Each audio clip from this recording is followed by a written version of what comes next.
नमस्कार and welcome to अपना classroom. दोस्तों, आज जिस बारे में मैं बात करने के लिए आया हूँ या यह सेशन जिससे संबंधित है वह हमारा स्वतंत्रता की पहली लड़ाई यानी कि 1857 के विद्रोह से संबंधित है। मैंने शुरू में ही कहा था, प्रारंभ से ही वीडियोज में मैं बताते आ रहा हूँ कि हमारा यह सेशन झारखंड से संबंधित है और हम झारखंड से संबंधित सेशन में सिर्फ झारखंड की बातें करेंगे। आधुनिक भारत के इतिहास में 1857 का जो विद्रोह है यह एक ऐसा विद्रोह है जिससे भारत का कोई भी क्षेत्र अछूता नहीं रहा। उन्हीं में से एक हमारा राज्य झारखंड भी है और यहाँ से हमारे प्रतियोगिता परीक्षा में हमेशा से प्रश्न पूछे जा रहे हैं और प्रश्न पूछे जाते ही रहे हैं।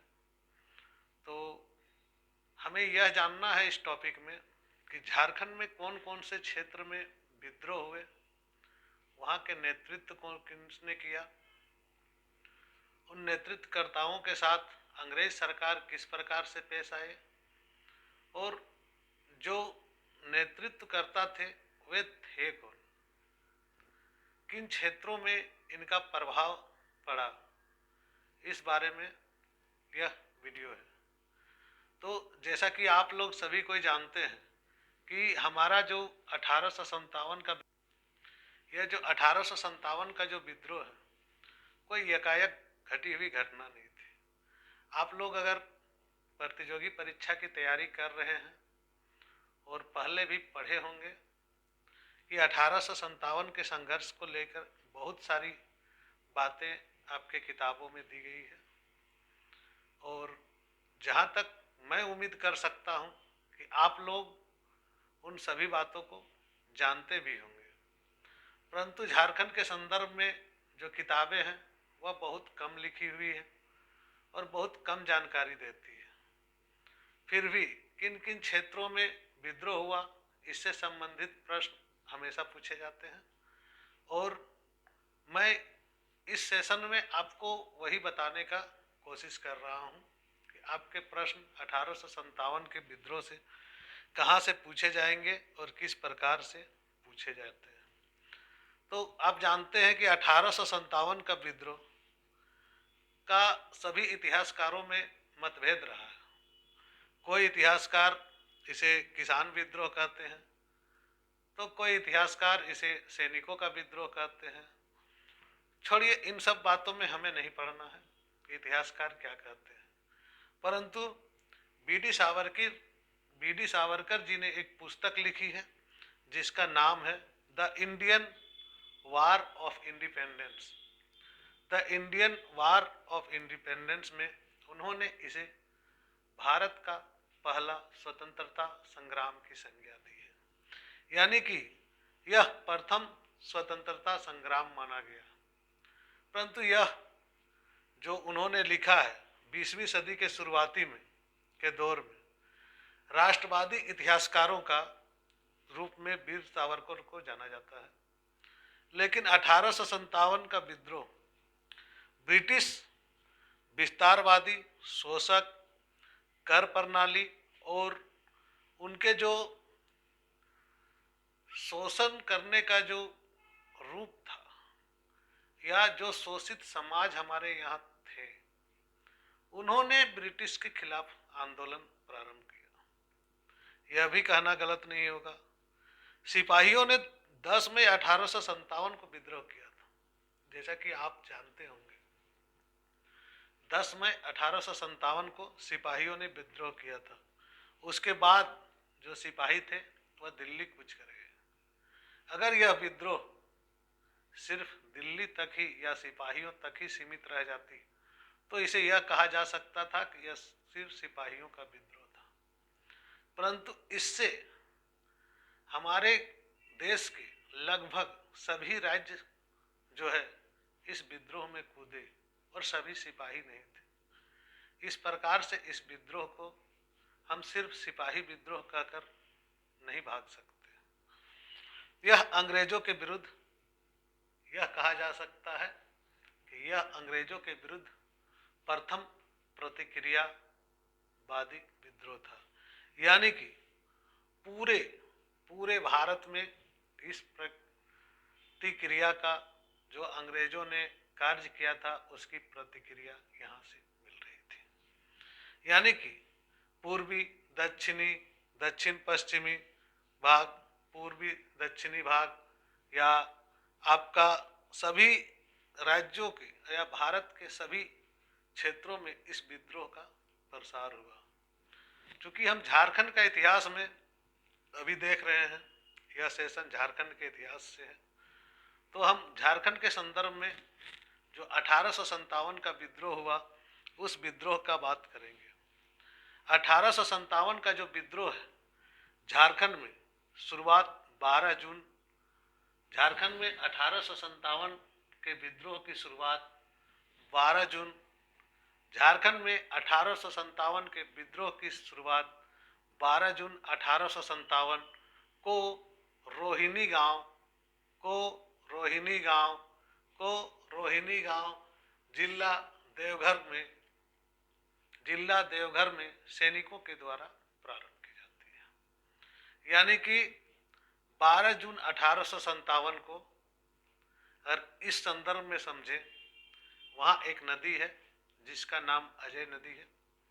अजय नदी के तट से एक ऐसी नदी जिसका नाम ही अजय है, उस नदी के तट से सैनिकों ने आंदोलन प्रारंभ किया।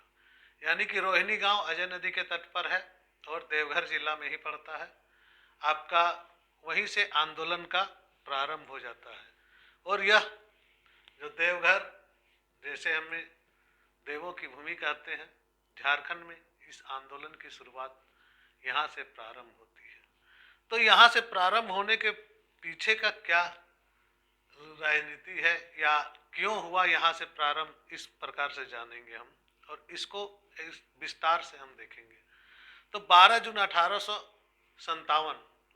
1857 को रोहिणी गांव में मेजर मैकडोनाल्ड जो थे वह पदस्थापित थे। मेजर मैकडोनाल्ड वहाँ पर पदस्थापित थे। 32वीं जो वहाँ का रेजिमेंट था, 32वीं जो रेजिमेंट सैनिकों द्वारा था, उसने सबसे पहले लेफ्टिनेंट नॉर्मन लेस्ली की हत्या कर दी।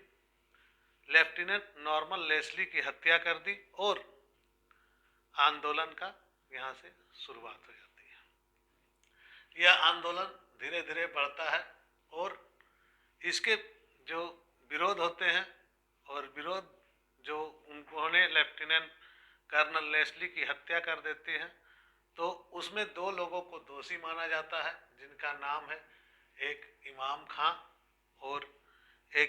खां है और दूसरा जो जिनका नाम नहीं इतिहास में दर्ज है, लेकिन दो लोग उसमें शामिल होते हैं।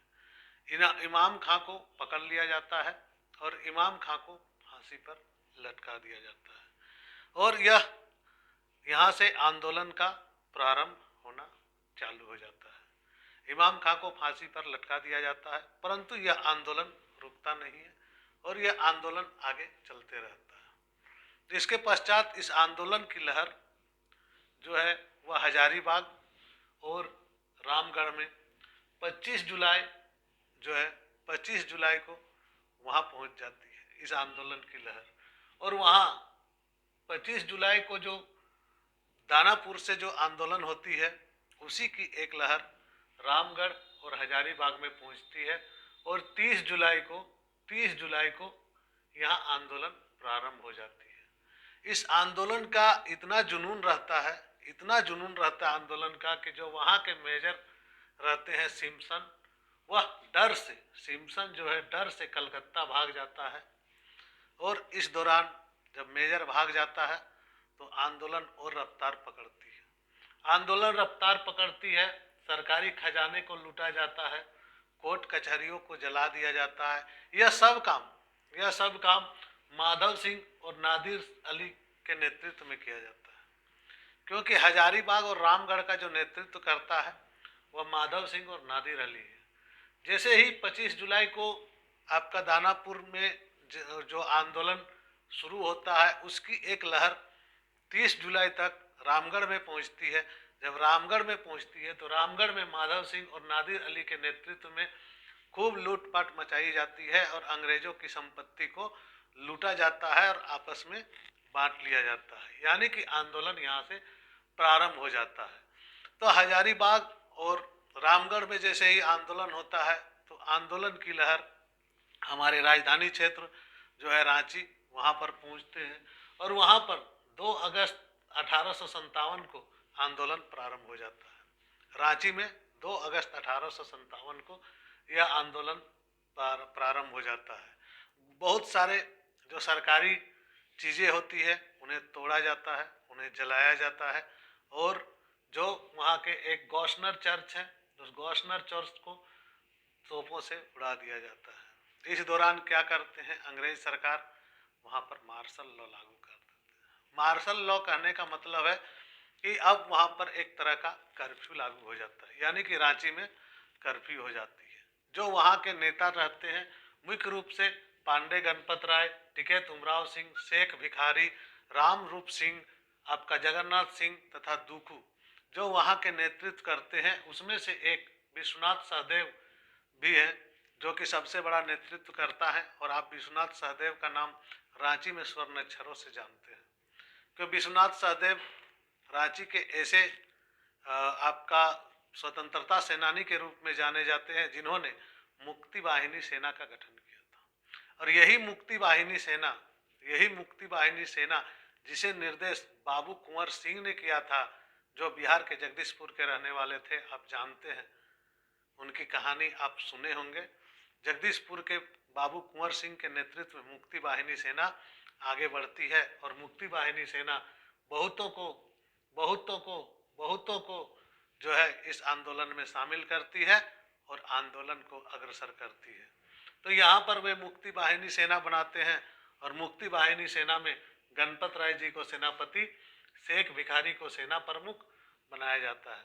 शेख भिखारी को सेना प्रमुख बनाया जाता है। यह मुक्ति वाहिनी सेना जिसे विश्वनाथ सहदेव ने बनाया, आज भारत में 1857 की क्रांति का जो रांची के क्षेत्र है या जो झारखंड के क्षेत्र में है, वहाँ पर इसका फैलाव बहुत ही तीव्र गति से होती है, क्योंकि यह मुक्ति वाहिनी सेना बाबू कुंवर सिंह के नेतृत्व में चलती है और उनके दिशा निर्देश को फॉलो करते हुए आगे बढ़ती है। तो रांची का सबसे बड़ा जो देन है 1857 में, वह विश्वनाथ सहदेव द्वारा मुक्ति वाहिनी सेना के रूप में है। और यह मुक्ति वाहिनी सेना झारखंड के इतिहास में बहुत ही एक ऐसी सेना का रूप में जाना जाता है जैसे कि हमारे सुभाष चंद्र बोस का फॉरवर्ड ब्लॉक हो, चाहे आपका चंद्रशेखर आज़ाद की सोशलिस्ट रिपब्लिक आर्मी हो, इस प्रकार का यह सेना रहती है। यह मुक्ति वाहिनी सेना बाबू कुंवर सिंह के नेतृत्व में भी ऑपरेट करती है। इसके पश्चात विद्रोह का जो फैलाव होता है वह 2 अक्टूबर 1857 तक चतरा में चला जाता है और वहाँ चतरा में जो चला जाता है वहाँ पर जयमंगल पांडे और सूबेदार नादिर अली खां, जयमंगल पांडे और सूबेदार नादिर अली खां जो है उनके नेतृत्व में आगे बढ़ता है। उनका साथ देते हैं जमादार माधव सिंह। आपको नादिर अली खां यहाँ भी है और नादिर अली खां हजारीबाग में, तो हजारीबाग से चतरा जो आंदोलन को लेके जाते हैं वही नादिर अली खां है।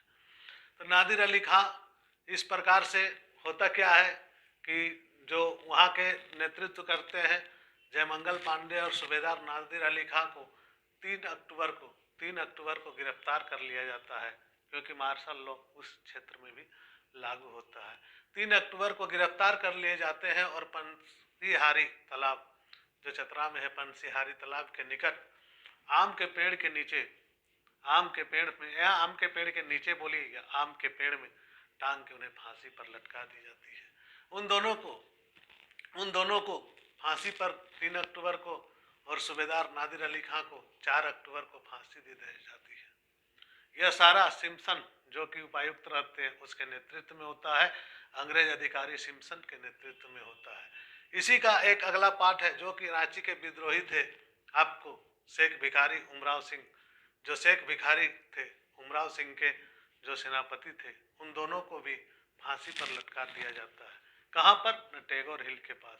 यह टैगोर हिल हमारे रांची में है दोस्तों। टैगोर हिल के पास 8 जनवरी को इन्हें शेख भिखारी और उमराव सिंह को फांसी पर लटका दिया जाता है। यह क्षेत्र, यह स्थल को टुंगरी फांसी स्थल भी कहते हैं। यह प्रश्न बार बार जेपीएससी और जेएसएससी में पूछा गया। इस क्षेत्र को टुंगरी फांसी स्थल भी कहते हैं। 16 अप्रैल का डेट जो रांची के इतिहास में कोई नहीं भूलना चाहेगा, क्योंकि इसी दिन विश्वनाथ सहदेव जी को जिला स्कूल रांची के गेट के पास जो कदम का पेड़ है, उसी पेड़ पे लटका दिया जाता है। आज मेरे चेहरे पे खुशी नहीं है इसे पढ़ाते हुए, क्योंकि यह एक ऐसा टॉपिक है जिसे पढ़ाते हुए मन बहुत विचलित हो जाता है कि कैसा काम किया था अंग्रेजों ने।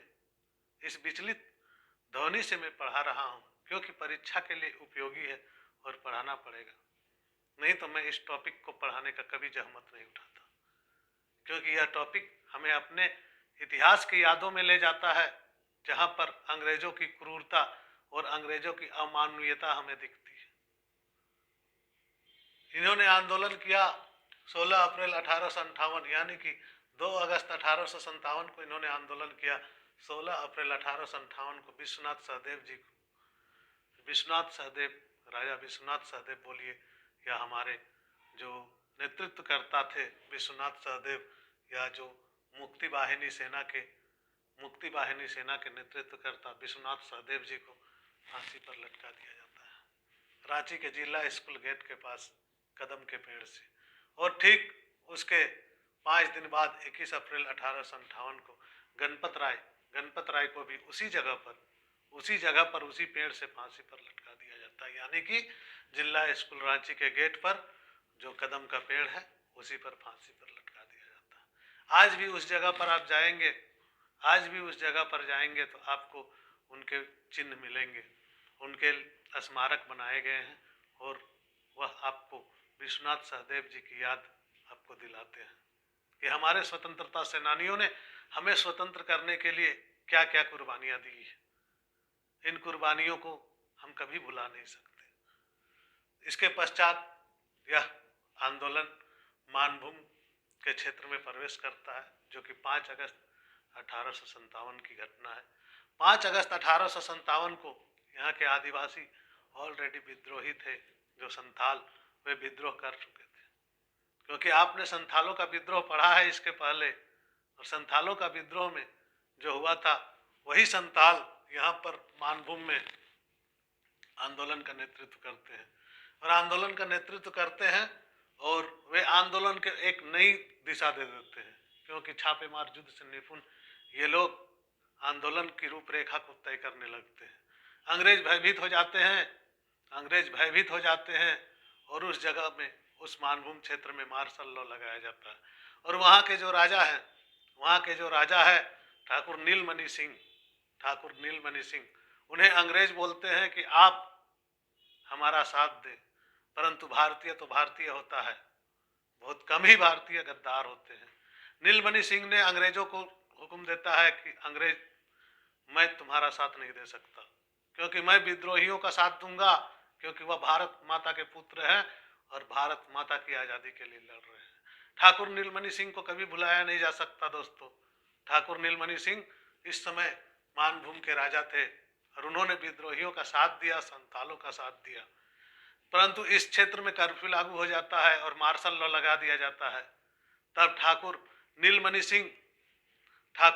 सिंह मानभूम क्षेत्र में रहते हुए संथालों के नेतृत्व को हजारीबाग की ओर कुछ करने का निर्देश देते हैं कि अब आप लोग इस क्षेत्र में ऐसी आंदोलन को दबाने की कोशिश की जा रही है, तो संथाल भाइयों को वे हजारीबाग की ओर कुछ करवा देते हैं, और स्वयं उस क्षेत्र में अपना निगहबान को बनाए रखते हैं और विद्रोह को चलाते रहते हैं अपने कुछ चंद सिपाहियों के साथ।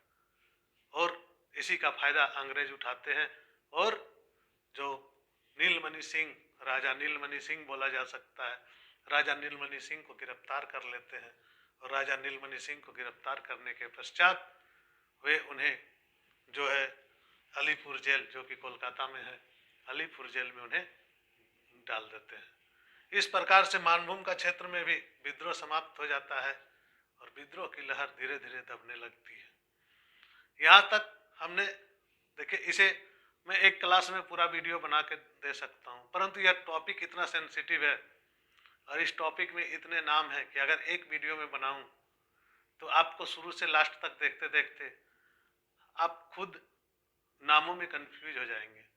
इसलिए छोटा छोटा वीडियो बना के आपको दूंगा या छोटा छोटा सेशन रहेगा तो आपके ऑब्जेक्टिव्स खूब आराम से पकड़ जाएंगे, क्योंकि मुख्य परीक्षा में यहाँ से प्रश्न बहुत कम रहते हैं। प्रारंभिक परीक्षा में नामों से संबंधित प्रश्न रहते हैं, किस क्षेत्र के कौन नेतृत्व किए इससे संबंधित प्रश्न रहते हैं, कहाँ पर क्या घटना घटी इससे संबंधित प्रश्न रहते हैं। जैसे कि यहाँ पर अगर हम ऑब्जेक्टिव तौर पर देखेंगे तो ऑब्जेक्टिव तौर पर 12 जून 1857 को जो है 1857 का विद्रोह यानी कि सिपाही विद्रोह झारखंड में प्रवेश करता है रोहिणी गांव से। झारखंड में प्रवेश करता है रोहिणी गांव से। रोहिणी गांव कहाँ है? जिला देवघर में। यहाँ 32वीं रेजिमेंट जो है वह सैनिकों द्वारा वहाँ के लेफ्टिनेंट नॉर्मन लेस्ली की हत्या कर दी जाती है। इस प्रकार से आपके प्रश्न पूछे जाते हैं। कभी पूछे जाते हैं कि उस नदी का नाम बताइए जहाँ पर झारखंड में 1857 का विद्रोह की शुरुआत माना जाता है। तो इस प्रकार से अजय नदी का नाम आपका बहुत ही इम्पोर्टेंट हो जाता है। मुक्ति वाहिनी सेना के संस्थापक कौन थे? विश्वनाथ सहदेव जी का नाम सामने आ जाता है। आपका आंसर विश्वनाथ सहदेव होगा। यह प्रश्न भी पूछा जाता है। यह प्रश्न पूछा जाता है कि बाबू कुंवर सिंह ने किस सेना का नेतृत्व झारखंड में किया था या किस सेना का मार्गदर्शन झारखंड में किया था, तो वह मुक्ति वाहिनी सेना होगी। मुक्ति वाहिनी सेना का जो मार्गदर्शक थे वह बाबू कुंवर सिंह थे। गणपत राय के बारे में पूछा जाता है, शेख भिखारी के बारे में पूछा जाता है। मुक्ति वाहिनी सेना के सेना प्रमुख कौन थे? शेख भिखारी। सेनापति कौन थे? गणपत राय। इस प्रकार के प्रश्न आपको पूछे जाते हैं। सबसे बड़ा प्रश्न पूछा जाता है कि विश्वनाथ सहदेव को फांसी कब लगाया गया? यह उनका 16 अप्रैल 1858 को। कहाँ पर? तो जिला स्कूल रांची गेट के समीप। 21 अप्रैल 1858 को गणपत राय को भी उसी जगह पर फांसी दिया जाता है। प्रश्न इस प्रकार से भी पूछा जाता है, वह कौन सा स्थल है जहाँ 2 सेना नायकों को एक साथ फांसी पर लटका दिया जाता है? तो वह होगा जिला स्कूल रांची के गेट के कदम के पेड़ के नीचे, कदम के पेड़ पर। एक था जो कि 3 अक्टूबर को जयमंगल पांडे को फांसी दिया जाता है, वह पंसिहारी तालाब के निकट है। और 4 अक्टूबर को आम के पेड़ पर फांसी दे दी जाती है दोनों सूबेदार नादिर अली को। यहाँ तक दोस्तों बहुत ही इम्पोर्टेंस रखती है। और इस जो प्रतियोगिता परीक्षा में है आपको थोड़ा सा ध्यान रखना है नामों पर, क्योंकि नाम कन्फ्यूज करते हैं, परंतु बार बार देखेंगे तो आपको यह कन्फ्यूजन खुद ब खुद दूर हो जाएगी। यह 1857 के विद्रोह में झारखंड से संबंधित जो प्रश्न आते हैं इसमें सेशन 1 है और सेशन 2 जल्द ही हम अपलोड कर देंगे ताकि आप लोगों को किसी प्रकार का समस्या ना हो। आपकी प्रारंभिक परीक्षा के पहले ही ये सारे काम हो जाएंगे, इसलिए आप बने रहें। किसी प्रकार की समस्या हो तो कमेंट बॉक्स पे कमेंट करें और कहीं भी दिक्कत हो तो आप कमेंट करें, कमेंट के बाद हमसे बात करें। धन्यवाद।